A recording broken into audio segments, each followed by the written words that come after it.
Question 1. You will hear a telephone conversation between an operator and a caller. The caller is reporting a stolen mobile phone. First, you have some time to look at questions 1 to 5.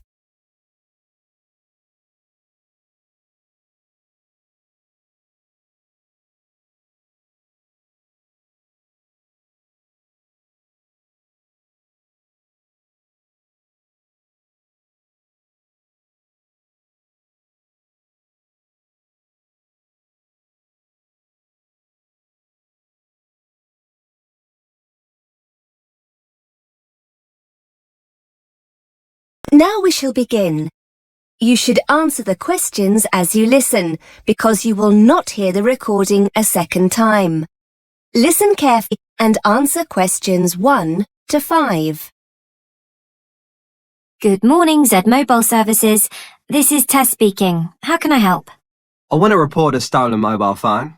Could you confirm your postcode, please, sir? It's CN2 1EB. Thanks. And your house number? 34. Okay. Can you give me the telephone number of the phone that was stolen? Yeah, it's... Wait a minute. It's 07890 07890 623 623 570. 570. Okay. So it's 07890 623 570. Yeah, that's right. Can you just confirm your name? Yeah, it's Thomas Green. Is that Thomas spelt Thomas? No, there's no H. It's just Thomas. Tomas. Okay. So you said your phone was stolen. That's right. I reported it to the police this morning. That's good. I'll need to take down your crime reference number. I've got it here. It's CZ CZ dash 17624 17624 dash 5. 5. Thank you. Let me run through that again. CZ dash 17624 dash 5. That's it. Just a few more details. Can I have your IMEI number? Oh, what's that? It's the International Mobile Equipment Identity Number. It's Sorry, I don't have it. Not to worry. We'll deal with that in a moment. I just need to have the date and time your mobile was stolen. That's easy. Between 1 and 2 o'clock yesterday. That's 1 to 2 p.m. on the 16th of August. Thank you.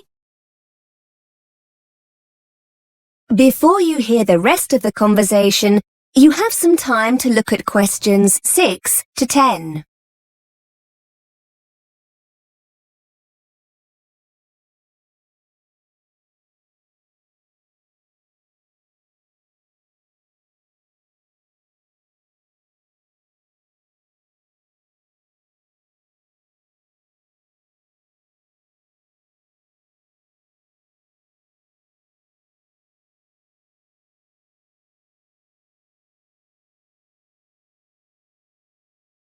Now listen and answer questions 6 to 10. Now, I just need a few details of the incident, if you wouldn't mind. Sure. I was in the Bangs Coffee Bar in the city centre. I definitely had my phone with me when I sat down. In fact, I remember checking to see if I had any text messages. But when I came to leave, it wasn't on the table. Did you leave the phone unattended at any time, perhaps to go to the toilet? No, that's the funny thing. Like I told the police, it was very busy in there because it was lunchtime and all the tables and chairs were pushed really close together. There were a couple of other people at my table. Someone must have leaned across when I wasn't looking and slipped my phone into their pocket. Oh dear. I know, it's such a pain. I suppose I'll have to pay for a replacement. Fortunately, you're covered by our 12-month care plan, so there won't be a charge for replacing it this time. But I have to tell you, if it happens again within the next 3 months, you may have to pay a fee. Fair enough. How soon can you send me a new one? We've got 2 options. You can get it sent by courier for next day delivery for a small fee, or we can send it in the standard post free of charge. You should allow about 5 days for it to arrive. That's a bit difficult. I'm going back to Australia the day after tomorrow to see my parents for a month. Any chance you could send it to their address? No, I'm sorry. We can only send replacements to UK addresses. In that case, I'd better have next day delivery then. Okay, so just to confirm the delivery address, is it 34 Solent Gardens? That's it. The final thing we need to do is to put a block on your phone. You mean to stop the thief from using it? I was wondering about that. What I need to do is put your IMEI number in the central register, which will essentially prevent anyone else from making calls from your phone. Now, the IMEI number is a 15-digit number that you can see underneath the phone's battery. Do you have a record of it? No, sorry. Is there any other way to find the number? Yes. We usually trace it from a call you've recently made. In a moment, I'll put you through to my colleague who deals with that. By the time you've finished with him, your mobile will no longer operate. Good. And with your new phone, I'll also send you a crime prevention leaflet, which will give you some tips on how to protect your phone from being stolen again. Thanks. You've been really helpful. Don't mention it. Just putting you through to my colleague now. That is the end of section 1. You now have half a minute to check your answers.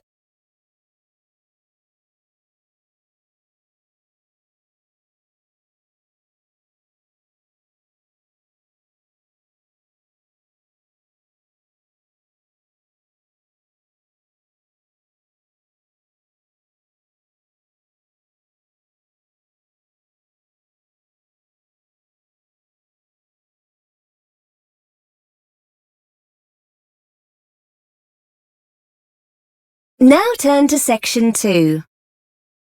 Section 2. You will hear a presenter on a radio show. The presenter is reading out letters sent in by listeners to the show.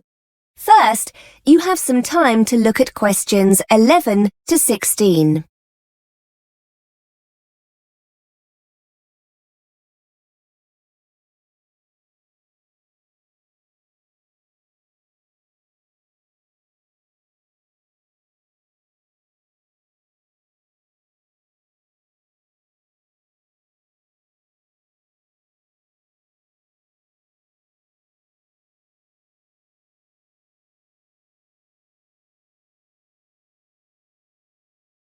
Now listen and answer questions 11 to 16.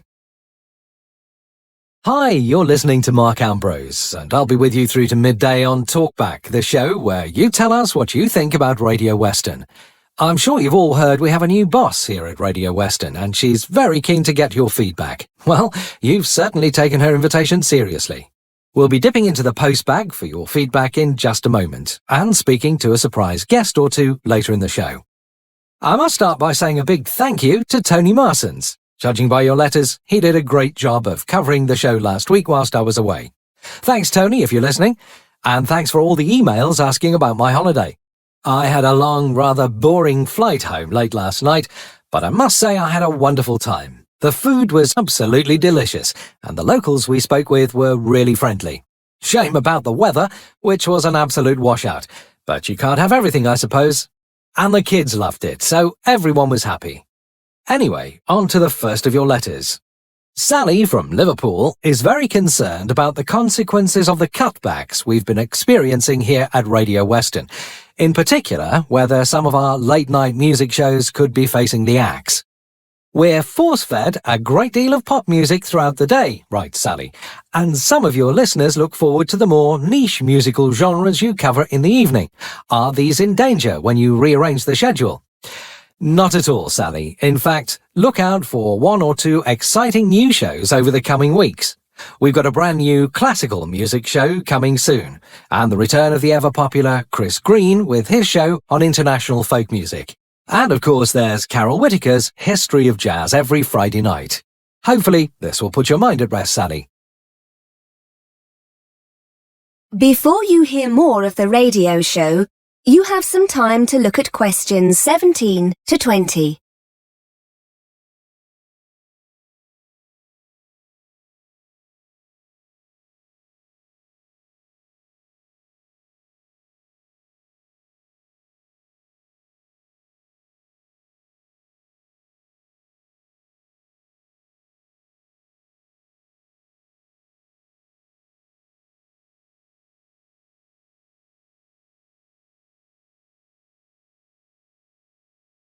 Now listen and answer questions 17 to 20. John from Leicester writes in to point out that many of our guests on Talkback and other shows seem to run out of time before they have the chance to finish the interview. It happens again and again, writes John. As the programme draws to a close, guests get rushed and many questions go unanswered. Why don't you offer some kind of after-show online channel where the guest can continue answering listeners' questions? I think that's a great idea, John. And as you go on to say, if it were recorded, people who don't get the chance to hear the live show could catch up later. We'll certainly pass this one up to management. I'm sure a service like this would go down really well on our website. Now, Clive has a question that would be of interest to all us over 50s fans of Radio Western. Clive wants to know why we don't feature more issues related to this age group and cater more to this group's taste in music. As Clive explains, as a regular listener, I'm concerned about your age profiling. Presenters seem intent on covering topics that appeal very much to the 30-somethings, which is great for them, but what about people of other ages? Clive would like to see music shows aimed at the older generation and more on problems facing the over 50s in our consumer affairs shows. Well, Clive, certainly hate to think you're feeling excluded from our schedule. What about other listeners? Do you think we're getting it about right? Or is there room for improvement? That is the end of section 2. You now have half a minute to check your answers.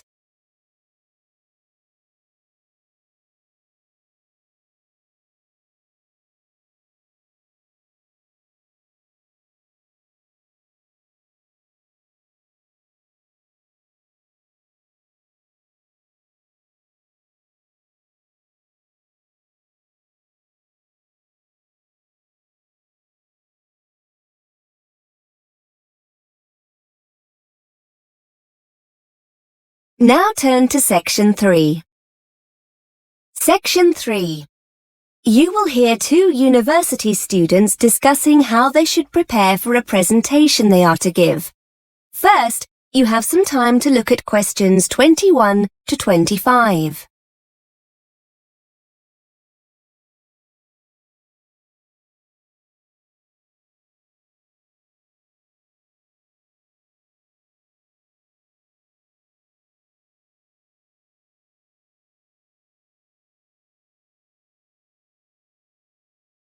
Now listen and answer questions 21 to 25.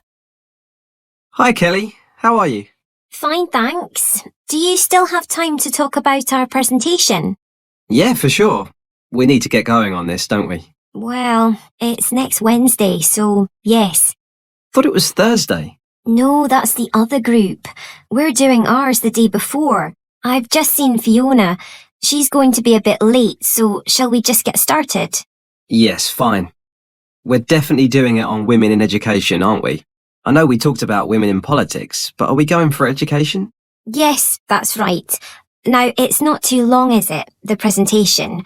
They said to keep it to about half an hour. Maybe we can sort out who's doing what today. Yes, good idea. One thing we do need to sort out is a projector and laptop. We're going to use PowerPoint or something like that for the talk, aren't we? Yes, we could book a projector and laptop from technical services if we needed them, because it's not in the lecture theatre, is it? I know there's already one set up in there, but... No, the lecture theatre was booked. We're in the seminar room. Before you hear more of the conversation, you have some time to look at questions 26 to 30.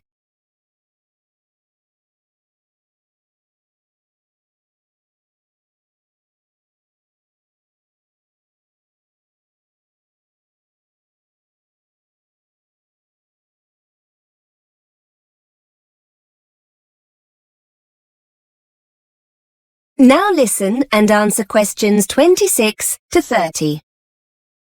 Okay, so what's the next step? We need to work out who's doing what, don't we? Well, we all know the subject, seeing as our last essay was on this topic. Yes, but we can't just stand up and ramble on. It'll need to be structured. I've got an idea. Fiona's essay was brilliant, wasn't it? Why don't we base the talk on that? We can always add bits here and there if we think it needs padding out anywhere. That's a good idea. Shall we ask her to get a copy of it for both of us? Yes, I'm sure she won't mind. We can always let everyone know at the start of the presentation that it's Fiona's work. But we don't want to just read it out. That'll be really boring. It's probably best to make notes from it so that we can improvise a bit on the day. Why don't we break the essay down into sections and the three of us can each take on one section? We can all make notes on our own part and add to it where we think it needs it. That way we can try to make it our own. Yes, I like it. So let's ask Fiona to start the talk off and bring it to a close. She can take on the introduction and conclusion.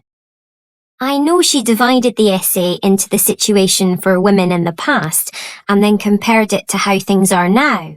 So why don't I take the bit on the past and you talk about the situation for women as it is now? Okay. If we give ourselves till the weekend to work on it, we can get together on Saturday to see how it's looking. Now, what about the presentation itself? Someone will need to build that and find images. We don't just want to fill each slide with a load of text, do we? No, we don't. Before I forget, I can sort out the laptop and projector. I've got to go down to technical services to get them to have a look at my laptop. They reckon they can get it to run a bit faster. But the presentation, who's good with computers? Do you fancy having a go? I don't mind. But I'll wait until we've met up on Saturday just to make sure we've all got our notes. We'll need images, won't we? Shall we all search for our own to fit our section of the talk? Yes. And then if you and Fiona email them to me, I'll add them to the presentation. Right. That was easy, wasn't it? And look, here comes Fiona. Let's ask her about her essay. That is the end of section 3. You now have half a minute to check your answers.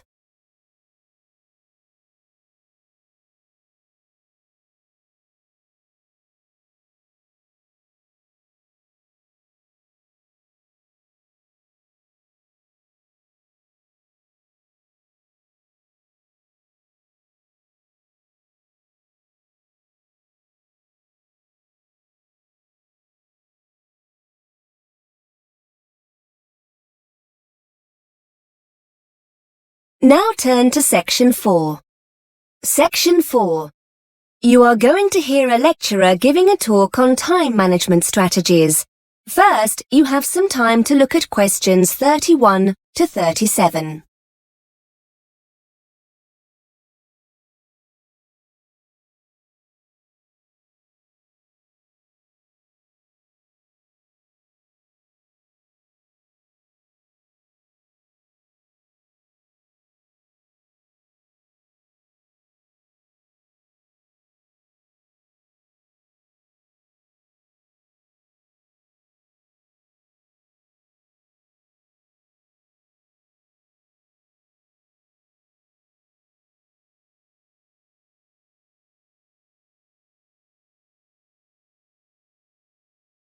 Now listen and answer questions 31 to 37. Hi everyone. Today Mark has come in to talk to you about time management strategies. If you remember, in the introductory session, I told you the difference it can make to your studies, so this is an incredibly important session. Thanks, Mark. Hello. Yes, I'm Mark. I lecture over in the business school, but I have a bit of a reputation for being rather evangelical about time management, and I'm often invited into other courses to talk about it. So, here I am. You've now come to the end of your first week at university, and you've probably noticed how different it is from school or college. For some people, this step up comes very naturally, but in our experience, many students find this new regime a challenge. People aren't watching over you anywhere near as much, and you're expected to be far more responsible for your own learning. Research I've carried out shows that 65% of male students have poor time management skills. It's not quite so high for females, but still, a majority of 55% would benefit from developing these skills.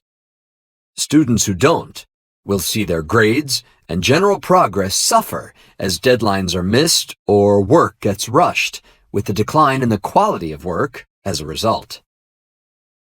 In a nutshell, you need to be aware of the big picture, to know what's coming down the line at any given time and what needs prioritizing. Start by creating that big picture using our yearly academic planner. And don't hide it away in a drawer somewhere. Give it pride of place somewhere, like on the bedroom wall, so you'll have daily reminders of what's approaching. During this first week, you'll have been given seminar and lecture times, essay deadlines, exam dates, and so on. Add these dates to your planner and add any new deadlines, such as seminar presentations or tutorial dates, as you get them. Those important non-academic occasions shouldn't be ignored either. Trips back home for family celebrations need to be factored in. Looking at your planner, the first thing that will strike you is how much time you have on your hands. Just a few seminars here and there, a couple of lectures on Tuesday and Thursday. Easy, you think. But this is very misleading indeed. Your planner only looks empty because it doesn't show all that essential self-study you'll need to do. And, as there's no one else structuring this time for you, you'll need to manage this yourself. You don't want to waste those hours between lectures or seminars in the cafe. Use this time to read through your lecture notes, prepare for the next seminar, or do some research for that next assignment. Essentially, structure your days on a 9-to-5 basis as if you were a full-time employee, and start to calculate how you're going to fill those gaps efficiently. Start by considering how you're going to meet all those deadlines. If there are any cooks among you, you'll know that putting a nice meal on the table requires more than just, well, cooking. You need to research the ingredients, buy them, chop, slice, mix, and so on. Cooking itself is a long way into the process. It's the same with that essay you have to write, or that presentation you might have to make. They need careful planning beforehand, and the time needs to be built into your preparation. Start prioritizing what needs doing and when. Download our monthly and weekly planners to help you map it all out. Before you hear the rest of the lecture, you have some time to look at questions 38 to 40.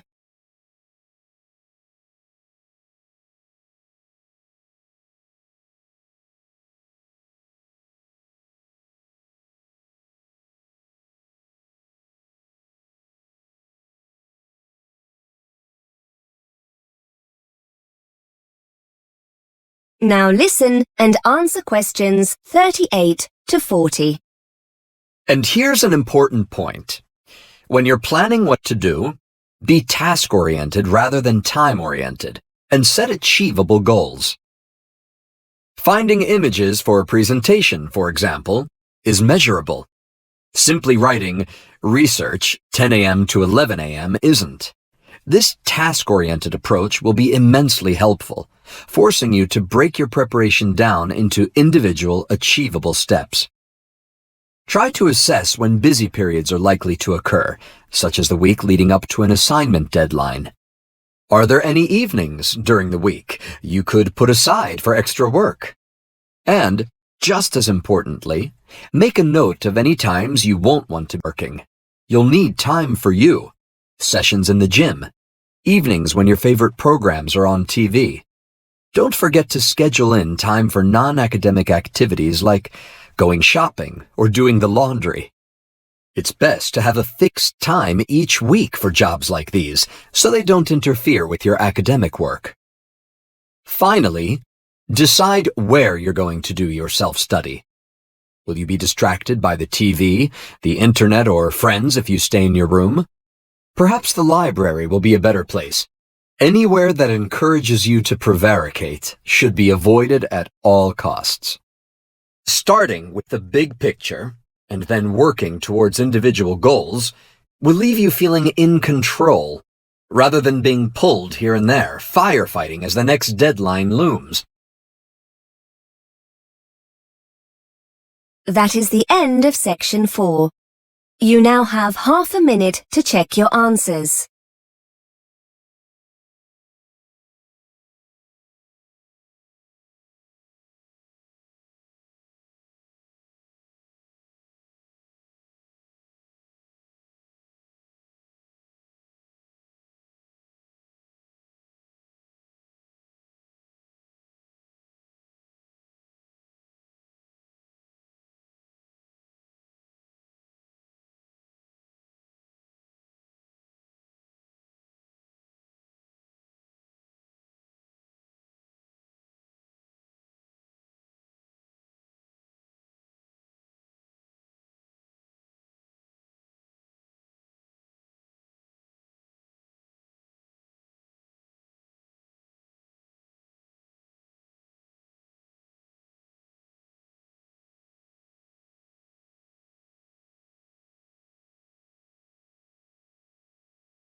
Thanks for watching. Here are other 2 videos. You can watch them as well.